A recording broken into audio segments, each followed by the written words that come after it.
നമസ്കാരം. ലക്ഷദ്വീപൻസ് എന്ന എൻ്റെ ചാനലിലേക്ക് വീണ്ടും സ്വാഗതം. ഇന്ന് ഞാനുള്ളത് ലക്ഷദ്വീപിലെ കവരത്തി ദ്വീപിലെ പാരഡൈസ് ഹട്ടിലാണ്. ഇവിടെ ഞാൻ ഇന്ന് ഒരാളെ നിങ്ങൾക്ക് പരിചയപ്പെടുത്താൻ വേണ്ടി വന്നിരിക്കുകയാണ്. ഡൈവിങ് എല്ലാവർക്കും ഇഷ്ടമുള്ളൊരു കാര്യം അല്ലേ? എന്താ പറയുക, കടലിനടിയിലുള്ള കാഴ്ചകളൊക്കെ മനോഹരമായിട്ട് കാണാൻ വേണ്ടി ഒരുപാട് ലക്ഷദ്വീപിലേക്ക് വരുന്നവരൊക്കെ ആഗ്രഹിക്കുന്നൊരു കാര്യമാണ്.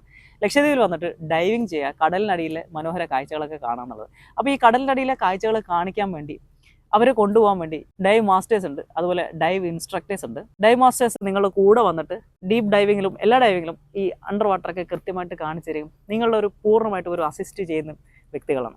ഞാൻ കണ്ടതിൽ വെച്ചിട്ട് ലക്ഷദ്വീപിൽ ആദ്യത്തെ ഡൈവ് മാസ്റ്ററായിട്ട് ഒരു പെൺകുട്ടിയുണ്ട്. പക്ഷേ സത്യത്തിൽ ഫസ്റ്റ് ഡൈവ് മാസ്റ്റർ വേറൊരു പെൺകുട്ടിയാണ്, വേണമെങ്കിൽ നമുക്ക് സെക്കൻഡ് എന്ന് പറയാം. അങ്ങനെ ഒരു വ്യക്തിയാണ് നമ്മൾ ഇന്ന് പരിചയപ്പെടാൻ പോകുന്നത്. പേര് ഷെരീഫ എന്നാണ്, എൻ്റെ കൂടെയുണ്ട്. അപ്പോൾ നമുക്ക് കുറച്ച് എന്താ പറയുക, ഡൈവിങ് വിശേഷങ്ങളും ഈ ഒരു ഏരിയയിലേക്ക് എത്താനുള്ള കാര്യങ്ങളൊന്നും നമുക്ക് ചോദിച്ചറിഞ്ഞാലോ? Hi Sherifa. Hi. So Sherifa കവരത്തിയാണല്ലോ സ്വദേശം. അപ്പൊ എങ്ങനെയായിരുന്നു ഈ ഒരു ഡൈവിംഗ് എന്ന് പറഞ്ഞത്, അണ്ടർ വാട്ടർ ഡൈവിംഗ് എന്ന് പറഞ്ഞുള്ള ഒരു ഇൻട്രസ്റ്റ്? പ്രത്യേകിച്ച് എനിക്ക് തോന്നുന്നു ലക്ഷദ്വീപിൽ ആണുങ്ങൾ മാത്രമായിരുന്നു ഏറ്റവും കൂടുതൽ ഡൈവ് ഇൻസ്ട്രക്ടേഴ്സും അല്ലെങ്കിൽ ഡൈവ് മാസ്റ്റേഴ്സും ആയിട്ട് ഉള്ള സമയത്ത്. എങ്ങനെയാണ് ഇതിലേക്ക് വന്നത്, അല്ലെങ്കിൽ ഈ ഒരു ആഗ്രഹം എങ്ങനെയാണ് തുടങ്ങിയത് എന്ന് പറയാമോ? അപ്പോ എന്റെ വീട് ഇവിടെ ഈ പാരഡൈസ് ഐലൻഡ് ഹട്ടിന്റെ നേരെ അടുത്തായിരുന്നു മുമ്പ്. അപ്പോ അവിടെ ഉള്ള സമയത്ത് ഗസ്റ്റും കുറെ ടൂറിസ്റ്റും ഒക്കെ വന്ന് ഡൈവിങ്ങിന് പോണ ഞാൻ എപ്പോഴും കാണാറുണ്ട്. അപ്പോൾ ഒരു ദിവസം ഇവിടുത്തെ മാനേജറായിട്ടുണ്ടായിരുന്നു ഷൗക്കത്ത് അലി സർ എന്ന് പറഞ്ഞിട്ട്. ആ സാറാണ് എന്നോട് പറഞ്ഞത് ഒന്ന് ഡൈവിങ്ങിന് വരണുണ്ടോ എന്ന് ചോദിച്ചു. ഞാൻ പറഞ്ഞു ഓക്കെ, ഞാൻ നോക്കാം, എനിക്ക് ഇൻട്രസ്റ്റഡ് തോന്നുന്നുണ്ട്, ഓൾറെഡി എനിക്ക് സ്വിമ്മിങ്ങും കാര്യമൊക്കെ അറിയാം. അപ്പോൾ ഈ ഒരു ഇൻട്രസ്റ്റിൽ ഞാൻ ഒന്ന് പോയി നോക്കിയതാണ്. പോയി നോക്കിയതിന് ശേഷമാണ് എനിക്ക് അതിലൊരു മനോഹരിതവും എല്ലാം, എന്താ പറയാ, അത്ര ബ്യൂട്ടിഫുൾ ആയിട്ടുള്ള ഒരു സ്ഥലം ഈ ലോകത്തുണ്ടെന്ന് ഞാൻ ആദ്യമായിട്ടാണ് പറഞ്ഞത്. കടലിനടിയിലുള്ള ആ ബ്യൂട്ടിഫുൾ പ്ലേസ് ഞാൻ ആദ്യമായിട്ടായിരുന്നു കണ്ടത്. അതുവരെ ഞാൻ ജസ്റ്റ് സ്വിം ചെയ്യുന്നത് മാത്രമായിരുന്നു, അതിന്റെ അകത്തുള്ള കാര്യങ്ങളൊന്നും അറിയില്ലായിരുന്നു. അതിനുശേഷം എനിക്ക് ഭയങ്കര ഇൻട്രസ്റ്റ് ആയി, ഇതിനെക്കുറിച്ച് പഠിക്കണം, ഇങ്ങനെ കുറെ എന്താ പറയാ ഇൻസ്ട്രക്ടർ ലെവൽ വരെ എനിക്ക് പോകണം എന്നുള്ള ഒരു ഭയങ്കര ആഗ്രഹം ഉണ്ടായി. അതുകൊണ്ടാണ് ഞാനിപ്പോൾ ഈ ഫീൽഡിലോട്ട് ഇറങ്ങിയത്. പിന്നെ എന്റെ കൂടുതൽ മോട്ടിവേറ്റ് ചെയ്തത് എന്റെ ബാപ്പയാണ്. കാരണം ആ സമയം എന്ന് പറയുമ്പോഴത്തേക്ക് ഞാൻ 10ാം ക്ലാസ് ഒക്കെ പഠിക്കുന്ന ടൈമാണ്. ആ ടൈമില് എന്താ ഇവിടുത്തെ നാട്ടുകാരായാലും ആരാൾക്കും അത്ര ഗേൾസ് മുമ്പിലോട്ട് വരണ ഇഷ്ടമില്ലായിരുന്നു. അങ്ങനെ ആ ടൈമിലും എൻ്റെ ബാപ്പയായിരുന്നു എന്നെ സപ്പോർട്ട് ചെയ്തത്. അപ്പൊ ഫുള്ളി സപ്പോർട്ട് ചെയ്യുന്നത് എൻ്റെ ബാപ്പയായതുകൊണ്ട് എനിക്ക് ഭയങ്കര കോൺഫിഡൻറ്റും ആയി. അങ്ങനെ 10ാം ക്ലാസ്സിലാണ് ഞാൻ ആദ്യമായിട്ട് ഓപ്പൺ വാട്ടർ സർട്ടിഫിക്കറ്റ് കിട്ടിയത്. അതിനുശേഷം മെല്ലെ മെല്ലെ വന്ന് ഇപ്പോൾ ഡൈവ് മാസ്റ്ററും ആയി. ഇപ്പൊ അതിനുശേഷം ഈ പറഞ്ഞ പോലെ ലക്ഷദ്വീപിൽ മൊത്തത്തിൽ തന്നെ അംഗീകരിച്ച രീതിയിലാണല്ലോ. ഓഫ് കോഴ്സ് ഞാൻ വന്നതിന് ശേഷമാണ് കൂടുതലും പെണ്ണുങ്ങളടക്കനെ വരാൻ തുടങ്ങിയത്. ഞാൻ വന്ന ആ ഫീൽഡ് സമയത്ത് കുറെ പേര് എന്നെയും എന്റെ ബാപ്പനെയും പറഞ്ഞിട്ടുണ്ട്, ഈ പെണ്ണുങ്ങൾ വരുന്നത് നല്ലതല്ല, കുറെ ബോയ്സിന്റെ ഒരു കരിയർ ആണത്, ഗേൾസിന്റെ കരിയർ അല്ല, അങ്ങനെ കുറെ പേര് പറഞ്ഞിട്ടുണ്ട്. ബട്ട് ഞാൻ അതൊന്നും മൈൻഡ് ചെയ്തിട്ടില്ല, എന്റെ ബാപ്പയും മൈൻഡ് ചെയ്തിട്ടില്ല. ബട്ട് ഞാൻ വന്നതിന് ശേഷം ഇപ്പോൾ എത്രയോ പെണ്ണുങ്ങൾ ഇപ്പോൾ ഡൈവ് ഫീൽഡിൽ വരുന്നുണ്ട്. അതുകൊണ്ട് എനിക്കൊരു പ്രൗഡ് ഫീൽ ഉണ്ട് അതില്. എത്ര മീറ്റർ വരെ ഡൈവിംഗ് ഇപ്പൊ ഇതുവരെ ചെയ്തു? ഇപ്പൊ ഡൈവ് മാസ്റ്റർ കഴിഞ്ഞത് കൊണ്ട് 40 മീറ്റർ വരെ പോകാറുണ്ട്. 40 എന്ന് പറഞ്ഞാൽ നല്ല ഒരു ഡീപ് ഡൈവിംഗ് ആണ്. നല്ല കോറൽസും നല്ല സീ ഫാൻസും കുറെ കാണാറുണ്ട്, പിന്നെ ഷാർക്സ് ഒക്കെ കാണാറുണ്ട്. ഇപ്പൊ ഡൈവിംഗ് എന്ന് പറഞ്ഞാൽ പൊതുവെ പറയാറുള്ളത് ഈ പറഞ്ഞ പോലെ എന്താ പറയാ, നമുക്ക് ഓക്സിജനും ഒക്കെ കൊണ്ടുപോയിട്ടാണ് ചെയ്യുന്നത്. അതല്ലാതെ ചെയ്യുന്ന ഒരു ഡൈവിംഗ് ഉണ്ടല്ലോ, അത് സ്കിൻ ഡൈവ് എന്ന് പറയും. അത് ചെയ്തിട്ടുണ്ട്? അതും ചെയ്തിട്ടുണ്ട്. അത് കുറെ സമയം ബ്രീത്ത് പിടിച്ചിട്ട് കുറച്ചു നേരം ബ്രീത്ത് എടുത്തിട്ട് അകത്ത് പോകണം, just using fins and mask only. ഇപ്പോൾ സ്കിൻ ഡൈവിനെ കുറിച്ച് പറഞ്ഞു. അതുപോലെ ഈ ഡൈവിംഗിൽ ഏറ്റവും കൂടുതൽ, അതായത് എല്ലാവരും കാണാൻ ആഗ്രഹിക്കുന്ന ഒരുപാട് മത്സ്യങ്ങൾ, കളർ മത്സ്യങ്ങളൊക്കെ കാണാറുണ്ട്. പക്ഷെ എന്നാലും ഈ ഷാർക്കിനൊക്കെ കണ്ടിട്ടുണ്ടെന്ന് പറഞ്ഞു അല്ലേ? അതൊക്കെ കാണുമ്പോൾ ശരിക്കും പേടിയാവാറില്ലേ? ഇല്ല, ഫസ്റ്റ് ടൈം പേടിച്ചിട്ടുണ്ടായിരുന്നു. പിന്നെ ഭയങ്കര എക്സൈറ്റഡ് ആണ്, കൂടുതൽ ഷാർക്കിനെ കാണാൻ, കൂടുതൽ മാൻതാറയിനെ കാണാൻ, കുറെ ഫിഷസിനെ കാണാൻ ഭയങ്കര ഇൻട്രസ്റ്റഡ് ആണ്. ഇപ്പോൾ അതിലൊരു പേടി തോന്നുന്നില്ല. ഇപ്പോൾ നമ്മള് എന്താ പറയാ, എന്നോട് ഒരുപാട് പേര് ചോദിക്കുന്നുണ്ട് ഇങ്ങനെ ഡൈവിങ്ങിന് വരുമ്പോൾ നീന്തൽ അറിയുന്നതിനെ കുറിച്ചൊക്കെ ചോദിക്കാറുണ്ട്. പക്ഷെ ഞാൻ മിക്കവാറും എനിക്കറിയുന്ന രീതിയിൽ ഞാൻ പറയാറുണ്ട്, നീന്തൽ അറിയേണ്ടതിന്റെ ആവശ്യവും ഇല്ല, പേടിക്കേണ്ട ആവശ്യമില്ല എന്ന് പറഞ്ഞു. അപ്പൊ അതിനെക്കുറിച്ച് മറ്റെന്താ പറയുക, സാധാരണ കാണാൻ ആഗ്രഹിക്കുന്നവരോട് പറയാനുള്ളത്, പേടിക്കേണ്ട ആവശ്യമുണ്ടോ, അല്ലെങ്കിൽ ഈ പറഞ്ഞ പോലെ നീന്തൽ അറിയേണ്ട ആവശ്യമുണ്ടോ, അതിനെക്കുറിച്ച് ഒന്ന് പറയാമോ? അതിൽ പേടിക്കേണ്ട ഒരാവശ്യമില്ല. നമ്മൾ ലക്ഷദ്വീപിലായാലും ഇവിടെ സേഫ് ആയിട്ടുള്ള സ്ഥലമാണ്. അപ്പൊ ഫിഷസ് ആയാലും ആരായാലും ഉപദ്രവിക്കുന്നവരല്ല, ഉപദ്രവിക്കില്ല. നമ്മുടെ അടുത്തടുക്കനെ പോയിട്ടുണ്ട്, അപ്പൊ അതൊന്നും ഉപദ്രവിക്കാറില്ല.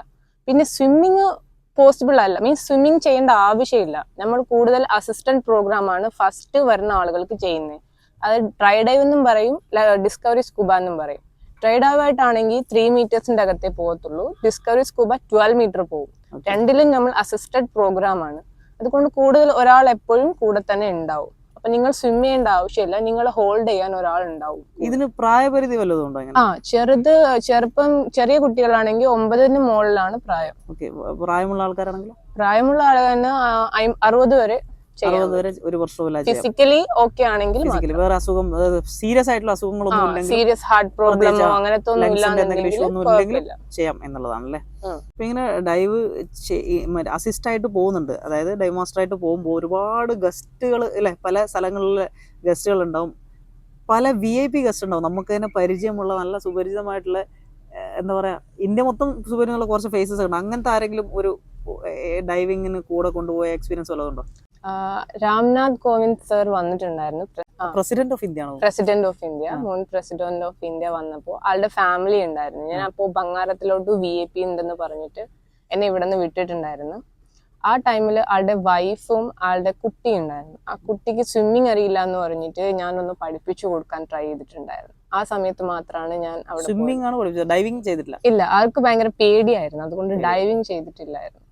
സ്വിമ്മിംഗ് പഠിപ്പിച്ചു കൊടുത്തു. നേരത്തെ എനിക്ക് തോന്നുന്നു ടൂറിസ്റ്റ് തന്നെ വരുന്ന ടൂറിസ്റ്റുകളിൽ തന്നെ ആണുങ്ങളായിരുന്നു ഏറ്റവും കൂടുതലും പോയിക്കൊണ്ടിരുന്നത്. പ്രത്യേകിച്ച് എന്താ പറയാ, നേരത്തെ വന്നിരുന്ന ടൂറിസ്റ്റുകൾ നോർത്ത് ഇന്ത്യൻസ് ഒക്കെ ആകുമ്പോൾ അവരിലും ഏറ്റവും കൂടുതൽ ആണുങ്ങൾ പോവും, പെണ്ണുങ്ങൾ അങ്ങനെ പോവാറില്ല. ഇപ്പൊ ഈ പറഞ്ഞ പോലെ ഷെരീഫ പോലത്തെ ഒരു കൂടെ ഒരു ഡൈവ് മാസ്റ്റർ ഒക്കെ കൂടെ ഉള്ളപ്പോൾ അവർക്കും കുറച്ച് ഒരു ഇത് വരുന്നുണ്ട്, കംഫർട്ടബിൾ ആണ് കൂടുതലും. പിന്നെ ഞാൻ ഈ ഫീൽഡിൽ ഇറങ്ങുന്നതിന് മുമ്പും ഞാൻ ഇവിടെ റിസപ്ഷനിസ്റ്റ് ആയിട്ട് വർക്ക് ചെയ്തപ്പോഴും കൂടുതലും പെണ്ണുങ്ങൾ വന്ന് ചോദിക്കാറുണ്ട്, പെണ്ണുങ്ങൾ ആരെങ്കിലും ഉണ്ടോ, പെണ്ണുങ്ങളുണ്ടോ എന്ന്. കാരണം അവർക്ക് കംഫർട്ടബിൾ പെണ്ണുങ്ങളുടെ കൂടെയാണ്. ഒരു ആണുങ്ങളുടെ കൂടെ ആവുമ്പോൾ അവർക്കൊരു കംഫർട്ടബിൾ അല്ല. ഈവൻ ഒരു ഹസ്ബൻഡ്സിന് പോലും അത്ര കംഫർട്ടബിലിറ്റി തോന്നൂല ഒരു പെണ്ണിനെ ആണ്ട് കൂടെ വിടുമ്പോൾ.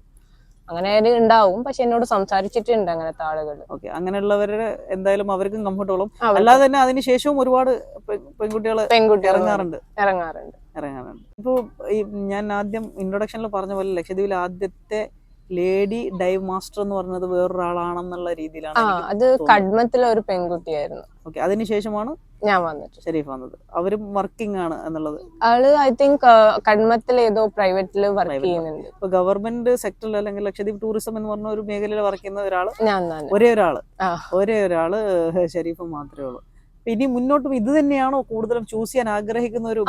എനിക്ക് ഇഷ്ടമുള്ളതും എനിക്ക് ലവ് ആയിട്ട് തോന്നിയിട്ടുള്ളതും ഈ ഫീൽഡ് മാത്രമാണ്. എന്നെ പ്രൊഫഷണൽ ഫീൽഡായിട്ട് തോന്നിയിട്ടുള്ളത് ഇത് മാത്രമാണ്. ഇപ്പൊ നേരത്തെ പറഞ്ഞ പോലെ റിസപ്ഷനിസ്റ്റ് ആയിട്ട് ഇവിടെ തന്നെ നിന്നിരുന്നു എന്ന് പറഞ്ഞിരുന്നു.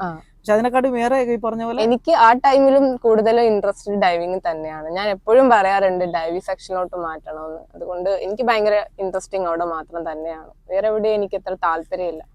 അപ്പൊ അതുകൊണ്ട് തന്നെ വേറെ ദ്വീപിലും ഇപ്പൊ ബംഗാരം പോലെയുള്ള ഐലൻഡ്സിലും വിസിറ്റും കാര്യങ്ങളും ഉണ്ടാവുമ്പോൾ എന്നെ ഇവിടുന്ന് വിടാറുണ്ട്. സോ ഡൈവ് മാസ്റ്റർ ആയിട്ടുള്ള ഒരു എന്താ പറയാ പെൺകുട്ടി ഇപ്പൊ ഇനിയിപ്പോ ഈ പറഞ്ഞ പോലെ ഇപ്പൊ ഓൾറെഡി ഒരുപാട് പെൺകുട്ടികൾ വരുന്നുണ്ട് ഈ ഡൈവ് മാസ്റ്റർ ആയിട്ടുള്ളത്. അതല്ലാതെ ഇനി വരാൻ ആഗ്രഹിക്കുന്നവരോട് എന്താണ് പറയാനുള്ളത്? ഈ ഒരു പ്രൊഫഷൻ ചൂസ് ചെയ്യണമെങ്കിൽ എന്തുകൊണ്ടായിരിക്കും? അപ്പോ അങ്ങനെ ചോദിച്ചത് നല്ല ഒരു ക്വസ്റ്റ്യൻ ആണ്. ബട്ട് അതില് എന്താ പറയാ, ഓരോരുത്തരുടെ താല്പര്യം പോലെ ഉണ്ടാവും. ഇപ്പൊ ഓരോരുത്തർക്ക് ഇപ്പോ കടലിൽ മാത്രം കാണുന്ന ഒരു താല്പര്യം ഉണ്ടാവില്ല. ഓരോരുത്തർക്ക് കാടും കാര്യങ്ങളൊക്കെ കാണേണ്ട ആളുകളുണ്ടാവും. പക്ഷെ ഈ കാട് കാണുന്നവരും കടല് കാണുന്ന തമ്മിൽ വ്യത്യാസമുണ്ട്. കാട് നമുക്ക് എപ്പോ വേണമെങ്കിലും പോയി കയറി കാണാൻ പറ്റും, ആർക്ക് വേണമെങ്കിലും കാണാൻ പറ്റും. ഇതാണെങ്കിൽ നമുക്ക് എക്സ്പീരിയൻസ് ചെയ്തേ പറ്റത്തുള്ളൂ. എക്സ്പീരിയൻസ് ചെയ്യണം, അത് പഠിക്കണം, അത് എങ്ങനെയാണെന്ന് എല്ലാം അറിഞ്ഞിരിക്കണം. അങ്ങനെയുള്ള ആൾക്ക് മാത്രമേ ഇത് ചെയ്യാൻ പറ്റൂ. അങ്ങനെ ഒരു താല്പര്യങ്ങളുള്ളവർക്ക് മാത്രമേ അത് എന്താ പറയാ വരാൻ പറ്റൂ ഈ ഫീൽഡിലോട്ട്. അങ്ങനെ വരണവരാണെങ്കിൽ ഞാൻ ക്ഷണിക്കുവാണ് എല്ലാരെയും വരിക, പ്രത്യേകിച്ച് പെണ്ണുങ്ങൾ. എനിക്കൊരു കമ്പനി ആവുമല്ലോ.